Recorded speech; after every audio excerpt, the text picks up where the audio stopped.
যখন যুগের পর যুগ ধরে যৌথ পরিবার ভেঙে যাওয়ার প্রবণতা বাড়ছে, তখন এক ব্যতিক্রমী দৃষ্টান্ত হয়ে দাঁড়িয়েছে ফরিদপুরের একটি পরিবার। বাবার শেষ আদেশকে বুকে ধারণ করে এখনও একসাথে বসবাস করছেন ৬ ভাই, একই ছাদের নিচে, একই সংসারে। বাবার আদেশে যুগের পর যুগ ধরে ৬ ভাই একসাথে একটি দোকান পরিচালনা করে আসছেন। শুধু ব্যবসা নয়, তারা এখনো একই বাড়িতে বসবাস করেন, একই হাঁড়িতে রান্না হয়, একসাথে খাওয়া দাওয়া চলে প্রতিদিন। গ্রামের মানুষ নানা বিভেদ তৈরির চেষ্টা করলেও এই পরিবারকে আলাদা করা যায়নি। বর্তমান সময়ে ভাইয়ে ভাইয়ে দ্বন্দ্ব, কলহ আর বিচ্ছেদের খবর যখন চারপাশে, তখন এই ৬ ভাই যেন সম্প্রীতির এক উজ্জ্বল প্রতীক। ছোটবেলা থেকে শুরু করে আজ বৃদ্ধ বয়সেও তাদের মধ্যে কখনো ঝগড়া, বিবাদ বা মারামারি হয়নি। কটু কথা নয়, বরং একে অপরের প্রতি রয়েছে গভীর সম্মান ও ভালোবাসা। ফরিদপুর জেলার বোয়ালমারী উপজেলার ঠাকুরপুর গ্রামের ষষ্ঠীচরণ পাল ছিলেন এই ৬ ভাইয়ের বাবা।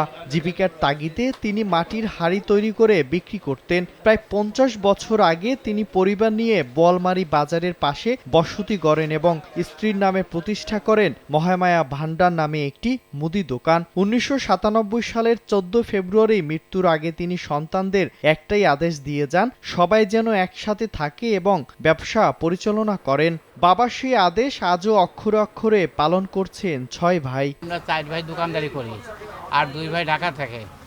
আমাদের যৌথ ফ্যামিলি একসঙ্গে থাকি, কোনো সমস্যা নাই কারোর। আর এই দোকান প্রায় ৩৫-৪০ বছর বয়স হলো একভাবে আমাদের প্রতিষ্ঠান চালাচ্ছি আপনাদের ১০ জনের আশীর্বাদে, এই আর কি।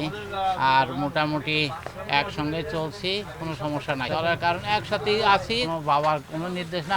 আমরা যে কয় ভাই আছি, আমাদের ভাইয়ের ভিতর মিল আছে, সেইভাবে আমরা ৬ ভাই একসঙ্গেই আছি। বাবার আশীর্বাদ আছে, সেইভাবে আমরা ৬ ভাই মিলেমিশে চলছি। আমরা যে ৪ ভাই ছেলে পেলে সব একজন এক জায়গা, বাড়িতে কেউ নাই। রান্নাবান্না আমরা ৪ ভাই যে একসঙ্গে থাকি, ৪ ভাই রান্নাবান্না চলে। আর ওই যে ছেলে পেলে যার যার জায়গায় সেই আছে, চাকরি চলে। আমাদের যারা ওয়াইফ, তাদেরও মন মানসিকতাটা সেরকমই, যে সবাই মিলেমিশে একসঙ্গে যাতে থাকা যায়। এবং আমাদের ছেলেপেলে যারা, তাদেরও মন মানসিকতাটা ঠিক এভাবেই গড়ে উঠতেছে। হয়তো তারাও আমাদের মধ্যে এরকমই থাকবে, এরকমটাই আমরা আশা রাখি। কিরা বেশি নিলে, কিরা কম নিলে, কিরা কম খেলেও, কিরা বেশি খেলে, এসব নিয়ে আমরা কোনো সময় করি না। এগুলো আমরা ভ্রুক্ষেপও করি না। তাদের বাড়িতে প্রতিদিন ২০ থেকে ২৫ জনের জন্য এক হাঁড়িতে রান্না হয়। সবাই একসাথে খাওয়া দাওয়া করেন, নেই কোনো লোভ, নেই কোনো বিভেদ। ৬ ভাইয়ের মধ্যে ২ জন ঢাকায় চাকরি করেন, বাকিরা দোকান পরিচালনা করেন। তবে ব্যবসার সিদ্ধান্ত ও মালিকানা সবাই সমানভাবে ভাগাভাগি করা হয়। তাদের সন্তানরাও এখন একে অপরকে ভাই বোনের মতো বড় হচ্ছে, একই আদর্শে গড়ে উঠছে নতুন প্রজন্ম।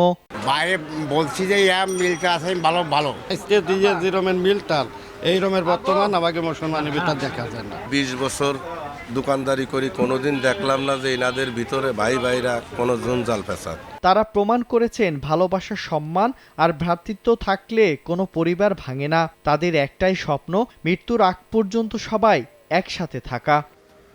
সময় সংবাদ, ফরিদপুর।